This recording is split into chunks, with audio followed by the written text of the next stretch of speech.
Buenas noches, cuánto gusto. Un placer saludarlo.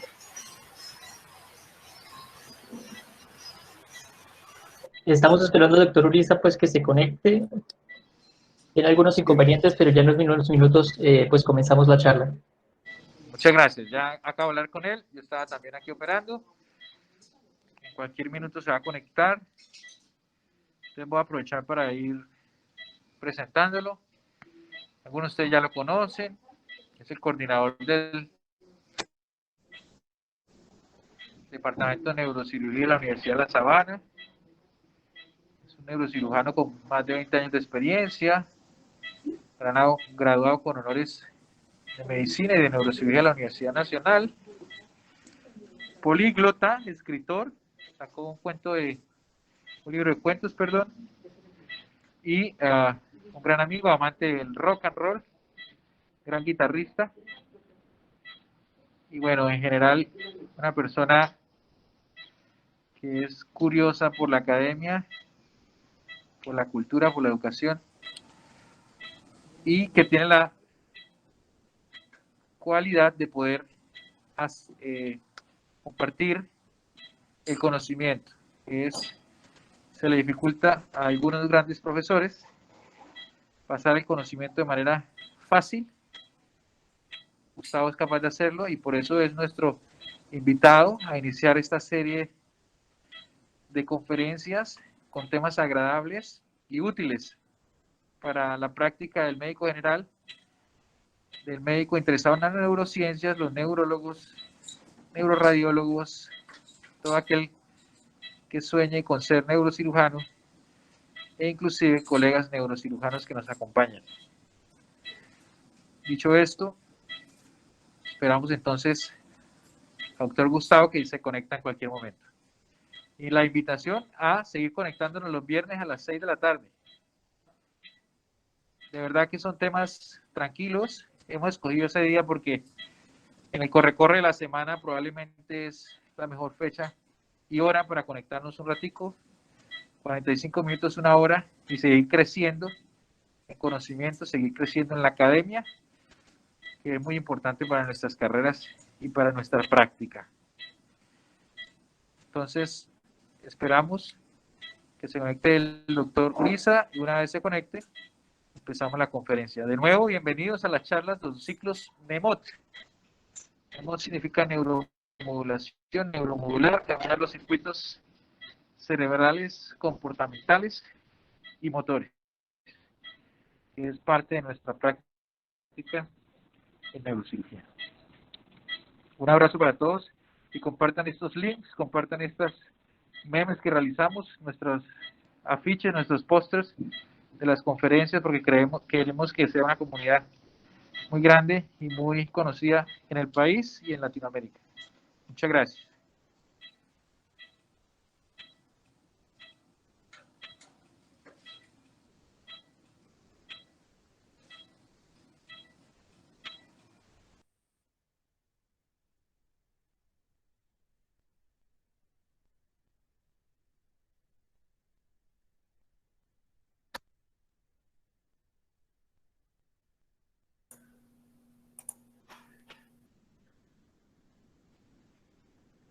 Buenas tardes, doctor Gustavo.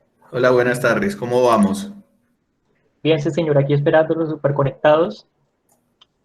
Listo. Estamos listos para empezar. Entonces, espérate un segundito.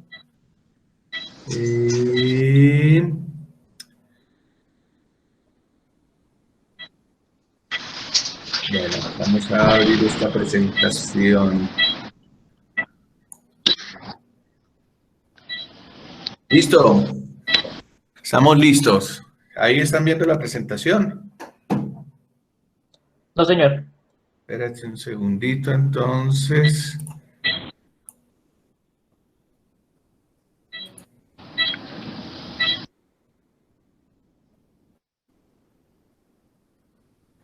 Bueno, espérate un segundito. Hola Gustavo, muchas gracias por aceptar nuestra invitación. Hola, hola Willy, ¿qué más? ¿Cómo va todo? Ahora sí. Sí, señor, Bienvenidos, perfecto. muchas gracias Estamos listos para disfrutar tu presentación. Listo. Bueno, básicamente, buenas noches, muchas gracias.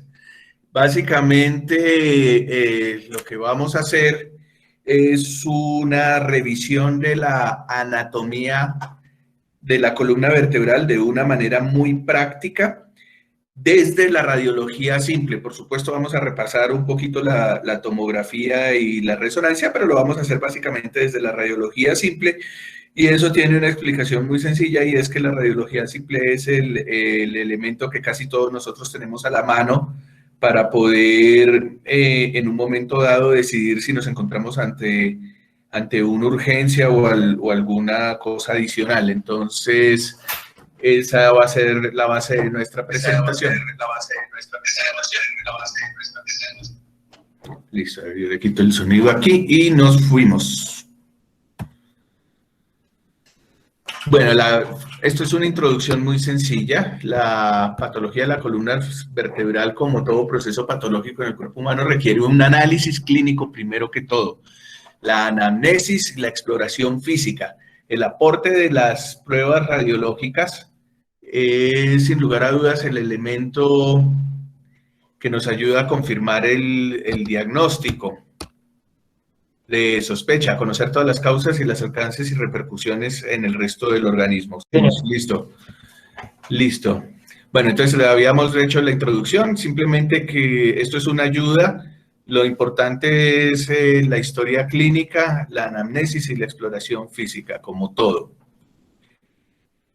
La columna vertebral, todos lo sabemos, son 33 vértebras, 7 en el segmento torácico, 7 en el segmento cervical, 12 en el segmento torácico, 5 en el segmento lumbar, 5 sacras fusionadas en un solo hueso y 3 a 5 vestigios, coxigios, dependiendo, es variable, depende de cada persona.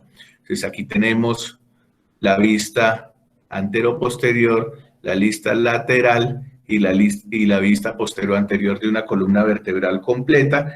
Y vamos a ver que todo esto se va a reflejar en la radiología. La anatomía radiológica de la columna hoy en día es una cosa espectacular porque refleja la anatomía de una manera fidedigna. Si ustedes ven estas imágenes de resonancia completa de la columna, ustedes ven que no solamente la parte ósea, sino los tejidos blandos y el contenido de la columna vertebral, o sea, la médula espinal, los nervios periféricos, el líquido cefalorraquídeo, la grasa, todo está perfectamente representado. Entonces, hoy en día pues tenemos una manera muy correcta de aproximarnos a la patología desde la radiología. Los métodos de diagnóstico convencional, aunque hay más que esto, los vamos a resumir en la radiología simple, la tomografía computada y la resonancia magnética. Tenemos muchos más métodos diagnósticos. Tenemos, por ejemplo, la gammagrafía ósea, la tomografía por emisión de positrones, el SPECT, etcétera. Pero digamos que son mucho más especializados y que en este momento no los vamos a utilizar porque no son de nuestra utilidad en este instante para lo que estamos estudiando. La radiología simple, como les decía en la introducción, es la más accesible, es la más barata y es la más rápida, y usualmente va a ser la primera elección, tanto en el escenario de urgencias como muchas veces en el escenario de la hospitalización. Nos va a sacar de líos rápidamente y nos va a permitir aclarar si tenemos una patología en ciernes, especialmente de índole traumática. Por este motivo, es bien importante tenerla en cuenta. La tomografía axial tiene más sensibilidad para las fracturas, es muy buena para ver la parte ósea de la columna. La técnica hoy en día, pues ustedes saben que es de muy rápida adquisición. Podemos tener ya hoy en día reconstrucciones multiplanares, cosa que hace unos años no era tan cierto. Y los aspectos negativos de este método diagnóstico es que hay baja sensibilidad para las lesiones de tejidos blandos y que hay unas altas dosis de radiación, especialmente para el paciente o para los familiares o el médico cuando eventualmente tiene que entrar a la máquina de tomografía con su paciente. Pero para las imágenes óseas es espectacular. La resonancia magnética tiene la ventaja indiscutible de que nos da una gran resolución en los tejidos blandos. De nuevo, también tiene capacidad multiplanar, o sea, podemos ver cortes coronales, sagitales, axiales. No utiliza radiaciones ionizantes y la sensibilidad es grandísima. Las desventajas es que no está accesible en todos los centros asistenciales y que su costo es relativamente elevado en comparación con otras técnicas diagnósticas. Pero, sin embargo, debemos tener en cuenta que la resonancia va a ser nuestra técnica de elección cuando vayamos a valorar patología discal, patología ligamentaria o patología intrínseca de la médula espinal. Es lo que debemos elegir siempre.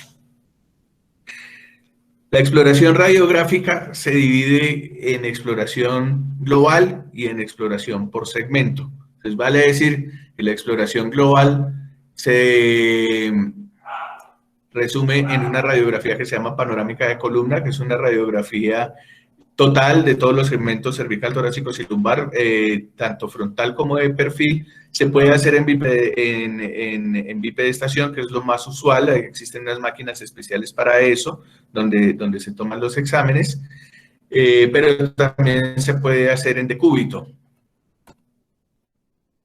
Esta es una radiografía panorámica de columna que está específicamente diseñada para el estudio de la escoliosis. Ustedes pueden ver aquí el segmento cervical, pueden ver el segmento torácico con una curva escoliótica hacia la derecha y el segmento lumbosacro con una curva compensadora hacia la izquierda.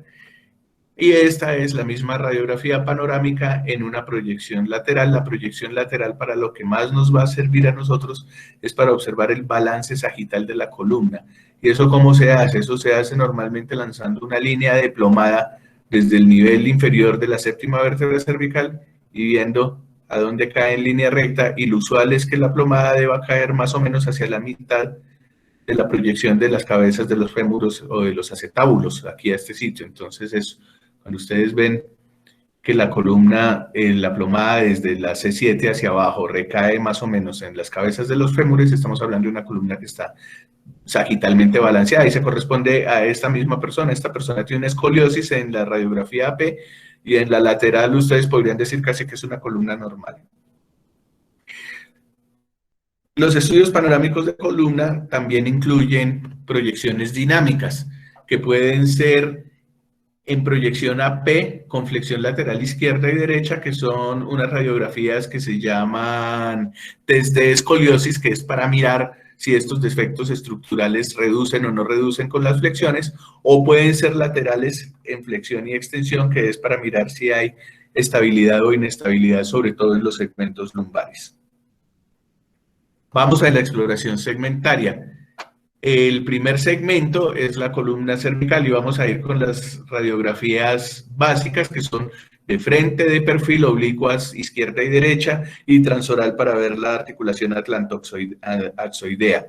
Las radiografías complementarias son las funcionales, que pueden ser de frente en máxima lateralización o de perfil máxima flexión y extensión, o sea, los test de movimiento izquierdo, derecho, anterior y posterior para ver si hay alteraciones en las articulaciones al momento.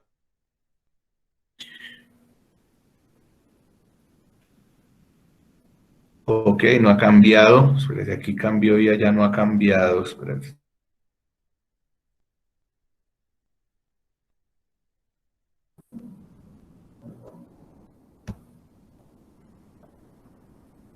¿Están viendo ahí la...? Ya apareció, listo. La primera es la radiografía AP de columna cervical.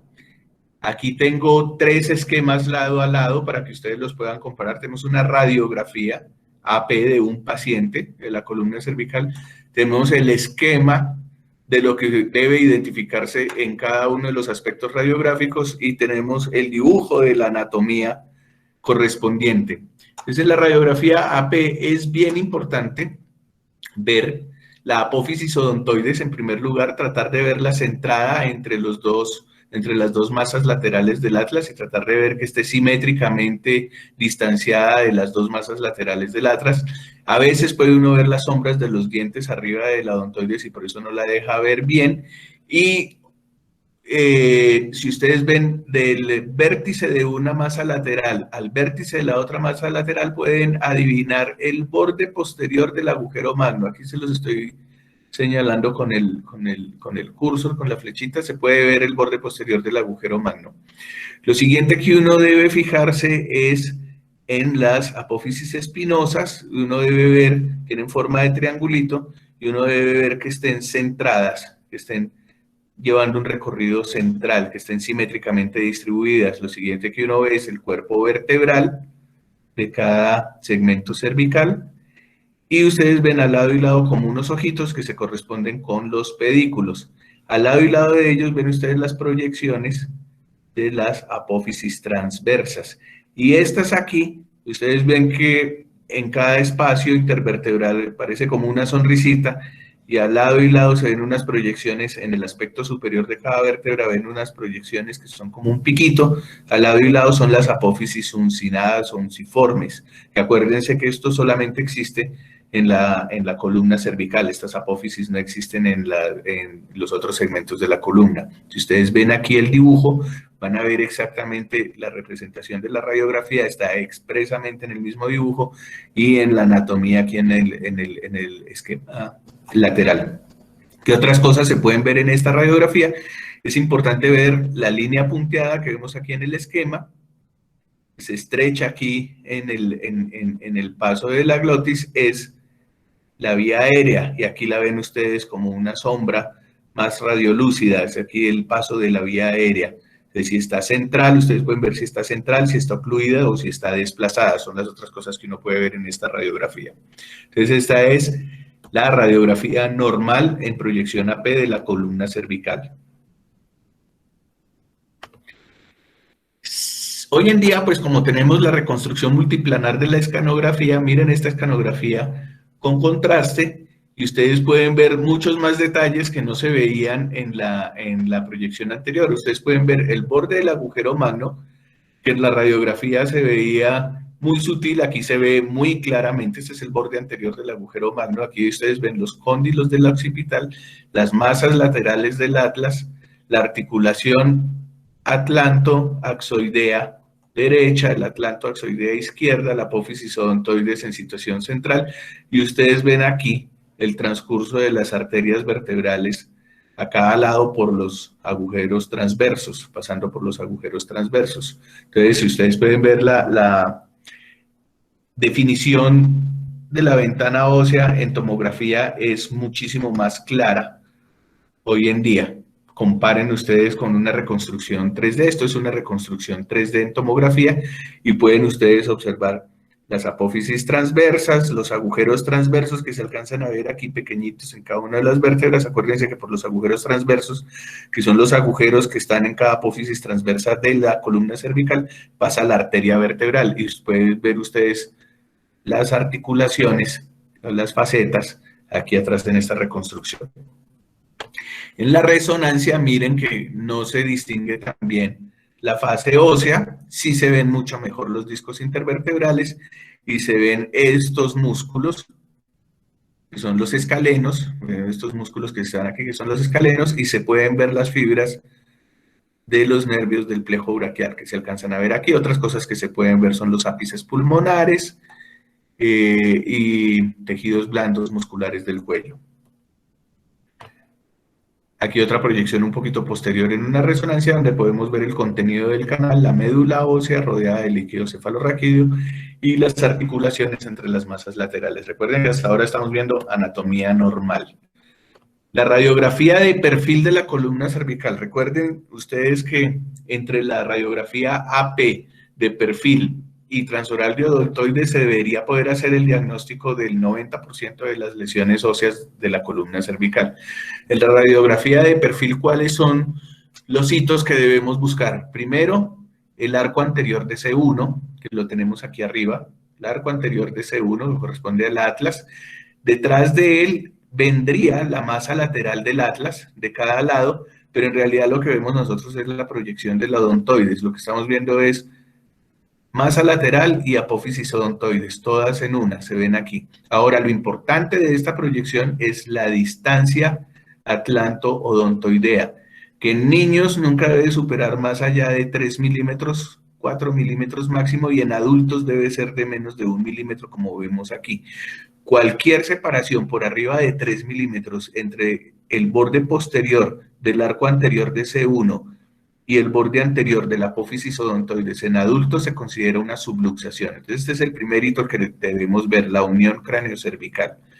Lo siguiente que debemos ver es la línea espinal anterior, que debe ser continua y las vértebras deben estar alineadas, luego la línea posterior y luego la línea interlaminar, que nos va a decir la amplitud del canal. Estas tres líneas las vamos a ver ahorita de nuevo. Aquí vemos las articulaciones, las facetas, las espinosas que se ven un poquito borradas, y estos agujeritos, estos ojitos que se ven aquí, son las apófisis transversas, mírenlas, las apófisis transversas y los agujeros transversos por donde viene nuestra arteria vertebral. Aquí lo podemos ver en el dibujo, aquí está el cuerpo vertebral, este ojito que está aquí que se corresponde con la apófisis transversa y adentro de ella está el agujero transverso, y mírenlo en esta fotografía anatómica de una columna cervical. Aquí está la apófisis transversa y el agujero transverso.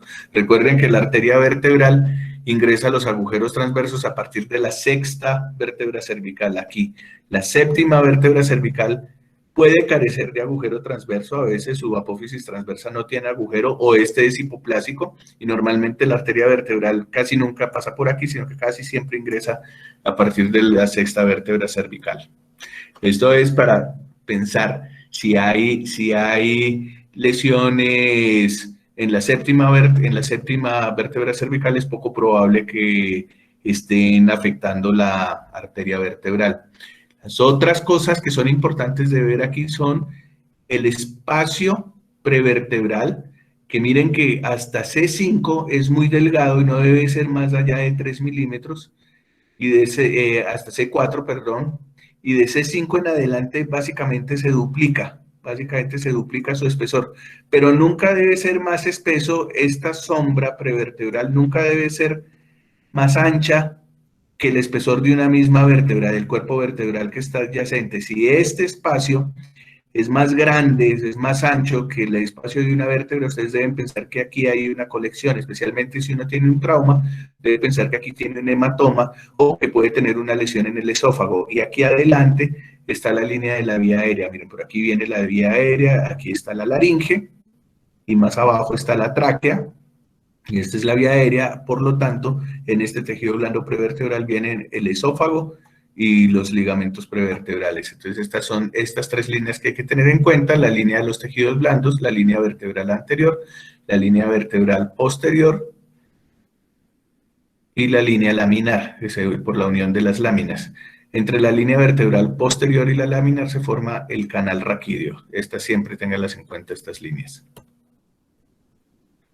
En el TAC es mucho más fácil ver de nuevo estas imágenes. Miren, esta es una reconstrucción lateral en tomografía simple en ventana ósea, y aquí vemos una pequeña fractura de la punta de la apófisis odontoides. Es mucho más fácil identificar todos los espacios. Miren que la vía aérea se ve mucho más clara, y miren el espacio prevertebral, que aquí es delgado hasta la cuarta vértebra cervical, es delgado, a partir de la quinta es más grueso, pero nunca es más grueso que el espesor de un cuerpo vertebral.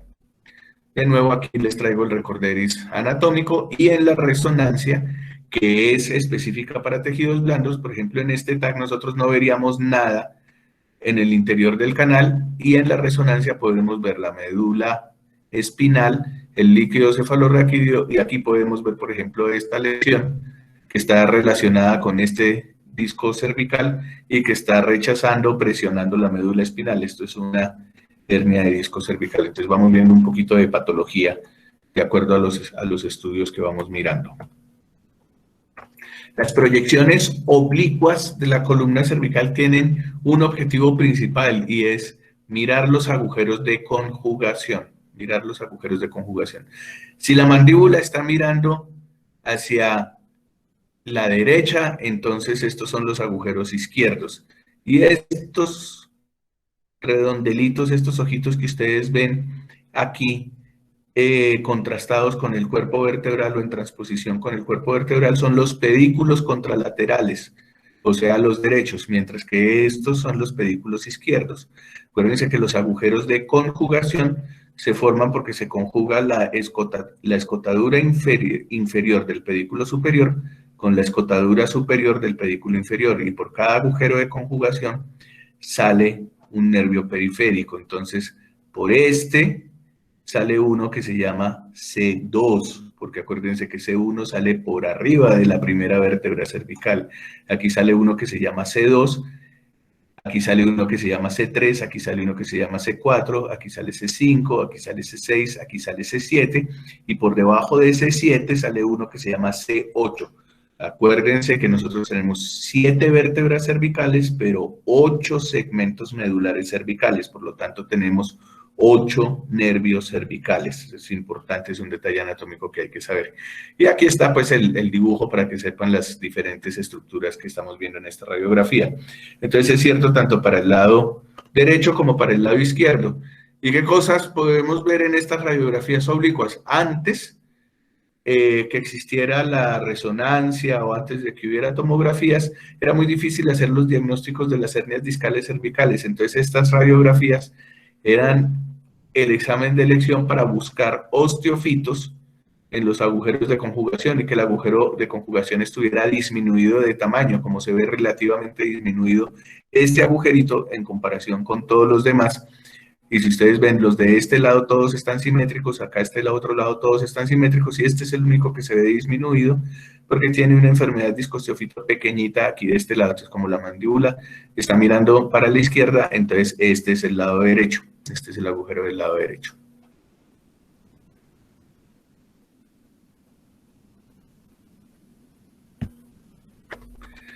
La última proyección que nosotros vemos en la radiología simple de la columna cervical es la proyección transoral de odontoides.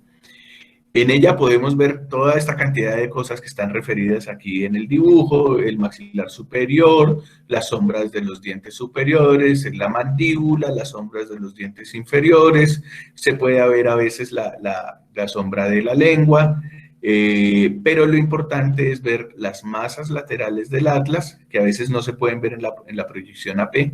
Las masas laterales del atlas, miren las apófisis transversas del atlas, aquí se alcanza a ver el agujero transverso de ambos atlas por donde va a salir la arteria vertebral, las articulaciones atlantoaxoideas laterales, masa lateral con masa lateral, la apófisis odontoides en situación media y el cuerpo vertebral de C2 y la apófisis espinosa de C2. Estas son las marcas anatómicas que hay que buscar siempre en la anatomía normal de la transoral de odontoides. Y de nuevo, la tomografía, que donde tengan ustedes la disponibilidad de ella, pues hace que el estudio radiográfico casi que sea innecesario. Aquí ven ustedes muy bien una línea de fractura desde la base de la odontoides, miren, toda la base de la odontoides, hasta la posición lateral de la apófisis odontoides. Y si ustedes ven, la odontoides está asimétrica, está echada hacia la derecha del paciente, está un poquito rotada. Esto es una fractura tipo 2 de odontoides. Cambiamos de segmento, nos vamos a la columna dorsal. La columna dorsal usualmente es la más difícil de evaluar en radiología simple. ¿Por qué? Porque está atravesado el mediastino y porque hay muchas estructuras adicionales ahí en la anatomía torácica. Básicamente son dos proyecciones que son la AP y la lateral. Las proyecciones oblicuas no nos brindan mucha información en este segmento. Aquí lo que podemos ver es de nuevo, miren las proyecciones de las apófisis espinosas en línea media, los cuerpos vertebrales, los espacios intervertebrales, las sombras de los pedículos en las proyecciones AP y las uniones costovertebrales, todas las uniones costovertebrales de las costillas con las vértebras. Recuerden que cada costilla se articula con la vértebra superior y con la vértebra inferior, con excepción de T12, que solamente se articula con la vértebra T12. Todas las demás costillas se articulan con la vértebra superior y con la vértebra inferior, pero se nombran con la vértebra inferior. O sea, la 11ª costilla se articula con el aspecto inferior de T10, con el aspecto superior de T11, pero se llama 11 costillas, es la 11.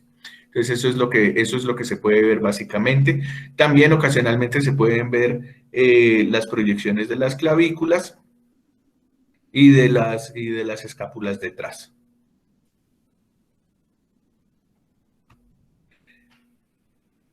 En la proyección lateral es importante las sombras de los semidiafragmas. Acuérdense que los semidiafragmas no están a la misma altura, entonces siempre se va a ver una sombra doble de los semidiafragmas que está aquí. Se ven las sombras de las costillas atravesando por delante.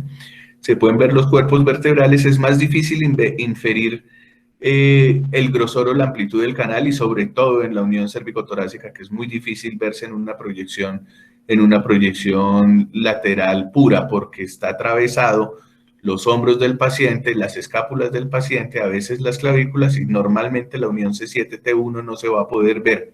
Si uno está buscando una lesión en la unión cérvico-torácica con radiología simple, hay que hacer una proyección especial que se llama la proyección del nadador, que ya hoy en día casi nadie la hace, por lo que tenemos mucha disponibilidad de tomografía y es mucho más fácil acceder a ella con tomografía. Entonces, este es básicamente el estudio de la anatomía normal de la columna dorsal. No hay mucho ahí que agregar. La tomografía, de nuevo, con la reconstrucción multiplanar, nos va a dar muchos más elementos en la ventana ósea, y la resonancia nos va a dar mucho más elementos en la resolución de los tejidos blandos. Miren, por ejemplo, esto es un estudio de una misma persona, y de nuevo para recalcarles que la tomografía les da muy buena información del hueso, pero muy mala información del canal raquídeo. Ustedes dentro del canal raquídeo no ven sino una sola sombra gris y no distinguen absolutamente nada. Y miren la resonancia, les muestra esta patología, que es la presencia de una gran cantidad de quistes dentro de la médula. Miren que la médula está normal, básicamente hasta aquí, hasta T2, T3, y a partir de aquí la médula se engruesa y empieza a tener una gran cantidad de quistes en su interior. Quistes en su interior, básicamente hasta el cono medular, hasta un poco antes del cono medular. Ustedes pueden ver esto. Ustedes me preguntarán, ¿esto es un tumor? ¿Qué tipo de patología es? Esto es una persona que sufría de una enfermedad que se llama aracnoiditis adhesiva. Entonces las aracnoides hicieron una cantidad de cicatrices que hicieron que se formaran quistes siringomiélicos dentro de la columna de ella. Nosotros la llevamos a cirugía, le tratamos de hacer una descompresión. Miren que aquí desaparecieron algunos de los quistes. Le tratamos de hacer una descompresión y una artrodesis, y su estado neurológico mejoró un poquito porque ella antes tenía una gran paraparesia, estaba muy limitada.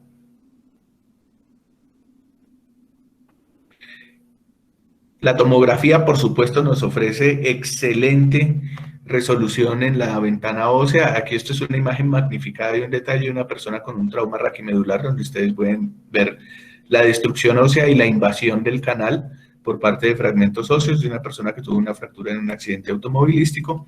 Y esta es la reconstrucción 3D del mismo paciente. Es un paciente mío, donde se puede ver la deformidad asociada al trauma. Entonces, recuerden siempre, la tomografía es mucho mejor para la evaluación ósea, la resonancia es mucho mejor para la evaluación de los tejidos blandos, y usualmente hay que valerse de los dos métodos diagnósticos dependiendo de la complejidad de la patología que uno quiere evaluar. El siguiente segmento que vemos en la exploración segmentaria es el de la columna lumbosacra. De nuevo, la columna lumbosacra tiene proyecciones básicas, que son la de frente, perfil, ambas oblicuas, y la proyección de Ferguson, que ya casi no se usa tampoco. Y las proyecciones funcionales, que son el test de escoliosis y las radiografías dinámicas, o sea, radiografía de perfil con máxima flexión, con máxima extensión, y el test de escoliosis, que es la radiografía AP, con flexiones laterales izquierda y derecha, que son los estudios funcionales para ver si hay alteración en el movimiento. La primera proyección, que es la de frente o AP, entonces idealmente debe llegar hasta el sacro, deben verse las articulaciones sacroiliacas, debe verse ojalá la última o las dos últimas vértebras torácicas con sus costillas, y se deben contar los segmentos lumbares. Usualmente tenemos 5, acuérdense que ocasionalmente podemos tener 6, porque ese 1, la primera vértebra sacra, puede comportarse como una vértebra lumbar, y entonces eso se llama lumbarización de ese 1, entonces uno puede contar 6 vértebras lumbares. El número total de vértebras sigue siendo el mismo, sino que el sacro solamente va a tener 4 segmentos, porque ese uno se lumbarizó. Aparte de los accidentes que ya mencionamos antes, que es buscar las apófisis espinosas en la línea media, buscar las proyecciones de los pedículos en la parte superior de cada uno de los cuerpos vertebrales. Nosotros podemos ver aquí las facetas, las articulaciones facetarias a cada lado. Miren aquí están las lineecitas, se ven muy bien. Aquí ya no se ven tanto. Y en la unión lumbosacra son como una sonrisita en la base que se ven así, son diferentes, cambian su orientación. A veces podemos ver defectos de la unión del arco posterior en L5 o en S1, que se ven con muchísima frecuencia, más o menos un 6 a 7% de la población tiene defecto de cierre del arco posterior. Y lo otro que puede mirar uno en los tejidos blandos es simplemente la sombra de los músculos psoas, que se acuerda, aquí está en el dibujo esquematizada, y aquí la busca uno en la radiografía, la proyección de la sombra de los músculos psoas. Para hacer una radiografía de columna lumbar programada, ustedes saben que se tiene que hacer una preparación con una dieta especial líquida para evitar que salga aire o contenido intestinal que nos pueda enturbiar la visualización. Esto así tan bonito no se va a ver sino en una radiografía preparada. En una radiografía de urgencias ustedes no van a ver nada de esto porque el aire intestinal va a impedir que ustedes lo vean. Y aquí está, nuevamente, para que ustedes puedan ver la correlación con la anatomía. La tomografía, de nuevo, como se los he mostrado antes, nos muestra mucho más detalle en la fase ósea. Esta es una reconstrucción AP, un corte AP. Aquí ven los psoas claramente, necesito buscar la sombra, aquí se ve el músculo psoas, aquí se ven los contornos de las siluetas renales, miren, pues aquí muy bien. Y aquí ustedes ven esta fractura, ustedes ven esta vértebra fracturada, como se puede ver en esta radiografía, y miren la reconstrucción en el DAC. ¿Usted está proyectando, doctor? Sí, ¿ustedes no lo están viendo? No, sí se ven, sí se ve. Sí, señor, sí se ve. Yo veo que sí lo ven. Sí se está viendo. Soy yo. Sí, porque yo tengo acá en el celular lo que ustedes están viendo y veo que sí se ve.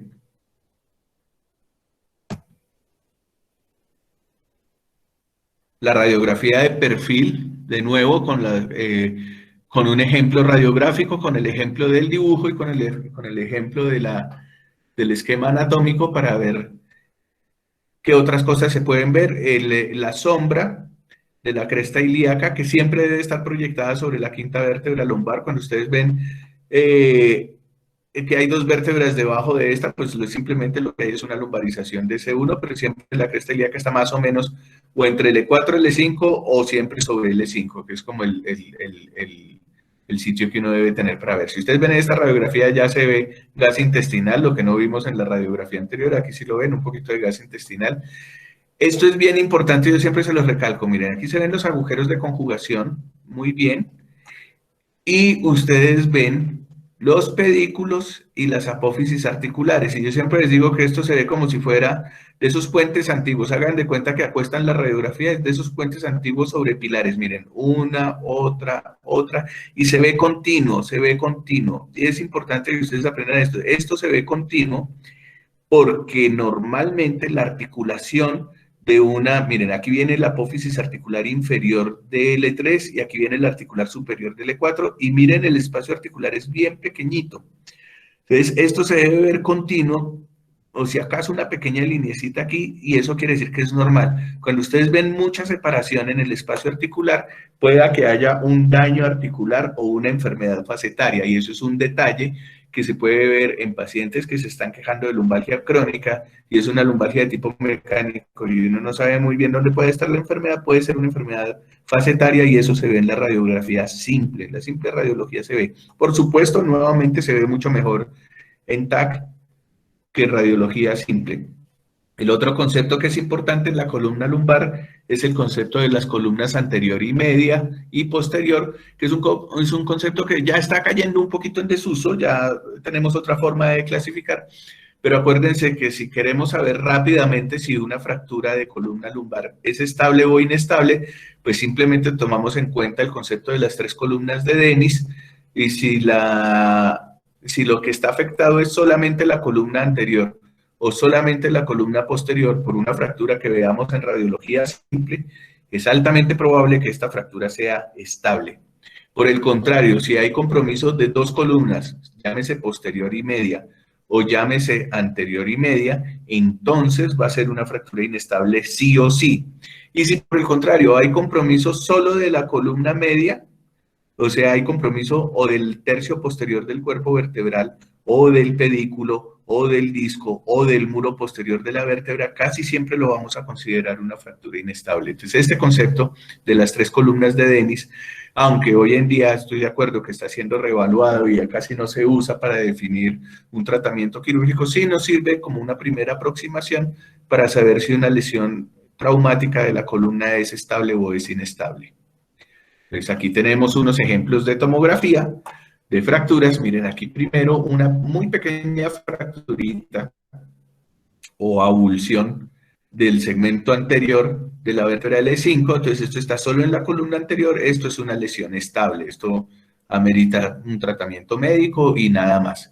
Esta del medio es una cosa que está comprometiendo la columna anterior, la columna media claramente y la columna posterior. Es una lesión francamente inestable. Al igual que esta otra fractura que vemos aquí, esta fractura de la segunda vértebra lumbar, donde vemos un compromiso del cuerpo vertebral, un compromiso anterior, un compromiso posterior. Miren, hay un fragmento del hueso que está metido en toda la mitad del canal raquídeo, tiene compromiso de columnas anterior y media, por lo tanto es una lesión inestable. Eso nos sirve muchísimo para decir de primera mano si la lesión es estable o es inestable. ¿Cuál es la diferencia? El tratamiento de una lesión inestable va a necesitar un paciente sí o sí con reposo absoluto en cama y sí o sí va a necesitar un tratamiento de estabilización quirúrgica para el manejo de su enfermedad. Por el contrario, la enfermedad degenerativa de la columna lumbar es mucho mejor estudiarla con una resonancia, porque si bien no nos da tantos detalles óseos, sí nos da unos detalles bien importantes en los tejidos blandos y otras cosas adicionales. Yo quiero que ustedes miren este pequeño detalle que se ve aquí en los labios del borde inferior de L5 y borde superior de S1. Si ustedes ven, aquí está hiperintenso, se ve blanco alrededor de este disco. Y este disco intervertebral, miren, es un disco irregular, no es un disco derechito, es un disco irregular, tanto que los platillos se han irregularizado también. Entonces esto es un disco anormal si lo comparamos con los otros discos. Esto es una cosa que tiene el nombre genérico de enfermedad degenerativa discal, y a estos cambios en los platillos vertebrales se les llama cambios de Modic. Cambios de Modic. Entonces, ustedes pueden decir que esto es una inflamación crónica o que aquí hay una hipermovilidad crónica y que este segmento no está funcionando bien, y esta es una de las causas frecuentes de dolor lumbar axial intratable en muchos de los pacientes. En la resonancia de al lado, pues tenemos la causa principal de radiculopatía aguda, que es una hernia de disco extruida. No la van a ver bien en ningún otro momento, sino así, miren. Este es un disco intervertebral que no está en su sitio. Miren, el núcleo pulposo no está donde tendría que estar. Aquí entre vértebra y vértebra ustedes ven que el disco está contenido en la misma espesor o en la misma distancia del cuerpo vertebral. Este está un poquito abombado. Esta es una enfermedad diferente. Miren que este disco está un poquito negro, se está degenerando y está un poquito abombado hacia atrás. Y aquí ven ustedes una extrusión discal y ustedes pueden ver cómo se comprimen los nervios. Aquí se pueden ver los nervios. Ustedes ven las raíces bajando y aquí ven cómo está completamente comprimido. Entonces aquí podemos ver varias etapas de la enfermedad degenerativa de la columna. Y aquí al lado, por supuesto, lo que ustedes están viendo es una paciente que fue operada de la columna. Miren que no tiene apófisis espinosas aquí. Y este canal en este sitio es supremamente ancho. Esto es quirúrgicamente reparado. Esto es un canal que se amplió quirúrgicamente. Aquí hay una cicatriz, mírenla desde aquí hasta acá.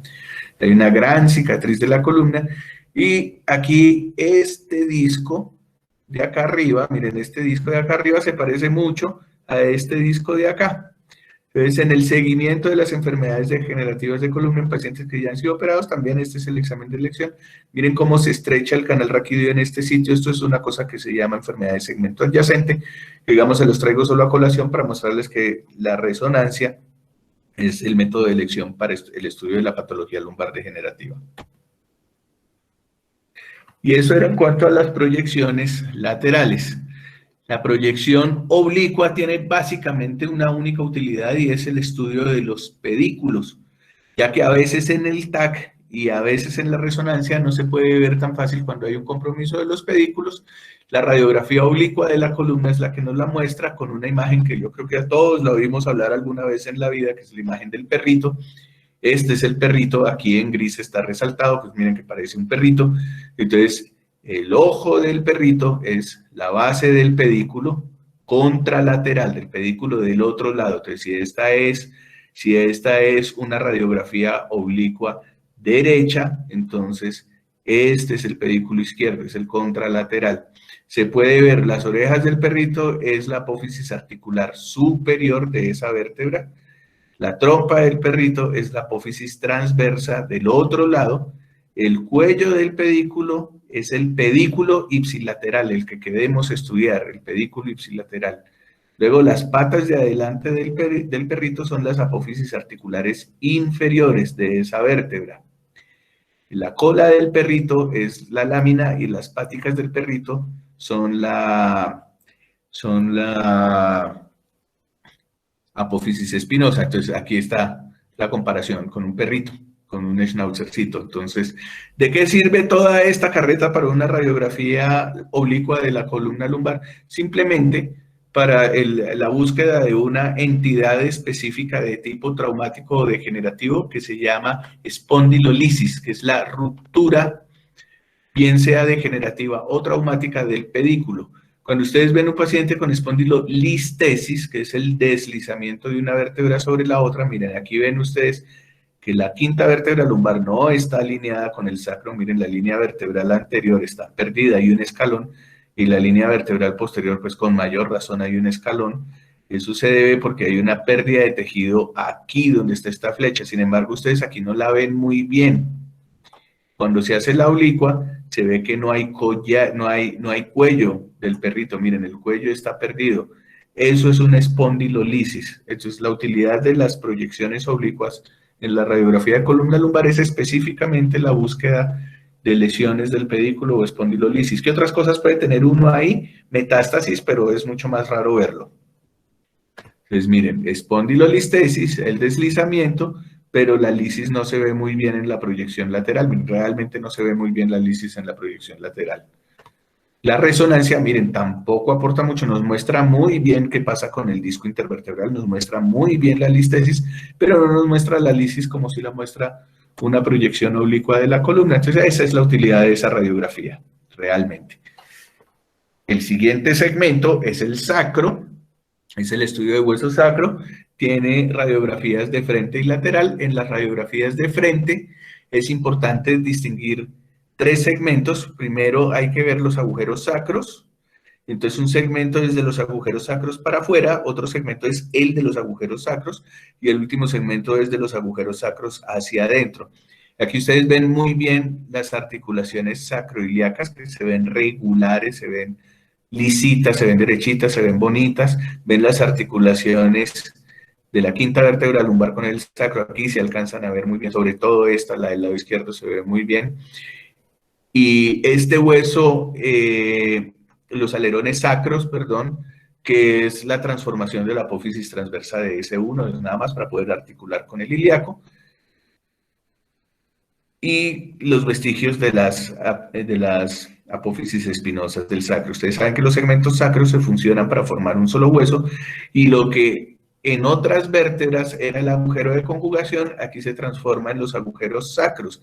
O sea, esto era un pedículo, esto era un pedículo, esto era un pedículo, y las transversas se fusionaron para formar la masa lateral del sacro. Entonces, lo que debían haber sido los agujeros de conjugación se terminan convirtiendo en los agujeros sacros, que tienen una salida hacia adelante, mírenla aquí, y si ustedes ven aquí tiene otra salida hacia atrás. Las raíces sacras se dividen y las ventrales salen por el agujero anterior y las dorsales salen por el agujero posterior.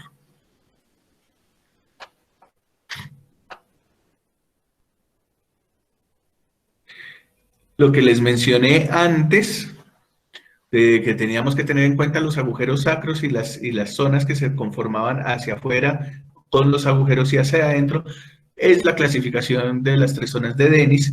En la zona 1, que es completamente lateral, solamente hay compromiso óseo. Es muy raro que haya compromiso neural, sobre todo si vamos a hablar de trauma.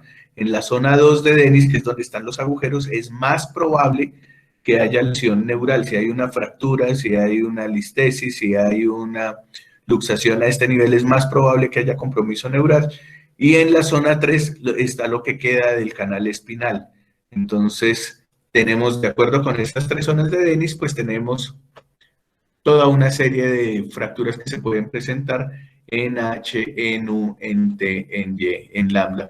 Pero digamos que esto en la radiología simple no se va a ver muy bien. Donde sí se va a ver muy bien es en la tomografía. Aquí tenemos un caso de una fractura en la zona 3 de Dennis con compromiso del canal y con compromiso de los agujeros. Esta es una fractura en H con compromiso del canal raquídeo de uno de los pacientes míos. La radiografía perfil de sacro lo que nos permite es ver la angulación del sacro, el canal que queda muy pequeñito aquí, el vestigio del canal y la unión sacrocoxigia, como pueden ver ustedes aquí en el dibujo. Entonces aquí básicamente lo que uno busca es fracturas de este sitio. No tengo un ejemplo aquí para mostrarles en este momentico. Y finalmente, en la radiografía del coxis se pueden ver los 3 o 4 segmentos coxígeos y los tipos de desplazamiento que pueden presentarse. El más frecuente es la luxación anterior o sifótica o ventral del coxis. Esta es la más frecuente y es muy dolorosa. El tratamiento de eso puede hacerse una reducción manual de esta fractura, que es mejor hacerlo bajo anestesia. Yo lo he hecho un par de veces y créanme que no es agradable. O lo más frecuente que uno hace, que es recetarle a estos pacientes que se sienten sobre un roscón para que no quede.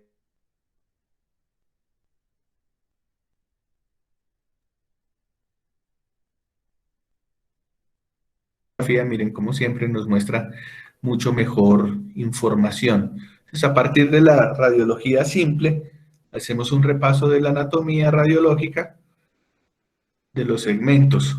Esto es básicamente lo que tenía preparado para mostrarles, muchachos. No es una charla de patología, es una charla básicamente de repaso de la anatomía y de la anatomía radiológica normal, para que después a lo largo del curso que se va a ir desarrollando en el año se pueda ir viendo las diferentes patologías de acuerdo a las charlas que se van a programar.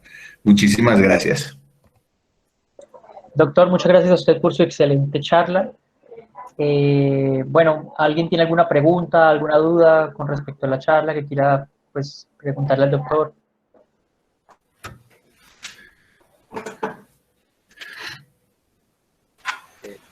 Doctor, ¿sí puedo hacer una pregunta? ¿No? Sí, señor, sí, señor. Bueno, doctor, muchas gracias por su charla, excelente, muy didáctica. Quería preguntarle, ¿las estructuras ligamentarias cómo las valoran, doctor?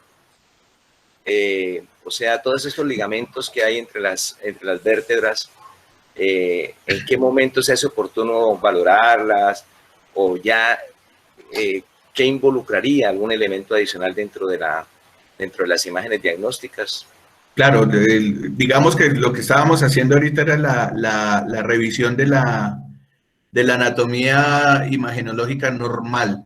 La valoración de los ligamentos, especialmente en patología traumática, uno la hace básicamente en la resonancia y pues depende del segmento y lo que uno esté buscando, en luxaciones, en luxofracturas traumáticas, y especialmente donde más lo busca uno es en el segmento cervical, que es donde realmente un trastorno ligamentario puede tener significado patológico. Entonces eso lo hace uno normalmente en la resonancia. En la radiología, pues obviamente uno puede tener idea de un compromiso ligamentario, por ejemplo, en la transoral de odontoides. Si hay una asimetría del odontoides, pues uno debe pensar que el ligamento cruciforme está roto.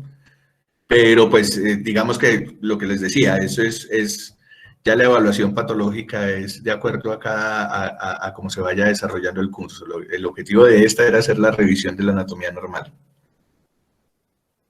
Muchas gracias, doctor. Muchas gracias. Listo, ¿alguien tiene alguna otra duda?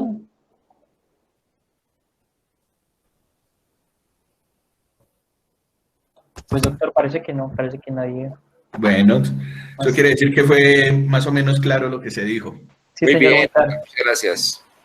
Muchas gracias. Bueno, muchas gracias a todos por la asistencia. Y nada, nos vemos pues el próximo viernes. No olviden revisar pues nuestras redes sociales, también compartir nuestra publicidad con el hashtag ImpulsoNemot, pues para hacer más visible nuestro grupo y pues lo que estamos haciendo y las charlas. Muchas gracias, doctor. Buenas noches. Gracias de nuevo por su excelente charla. Muchas gracias a ustedes por la asistencia, por la paciencia, de haberme esperado, porque hubo un retraso normal en esta ciudad tan llena de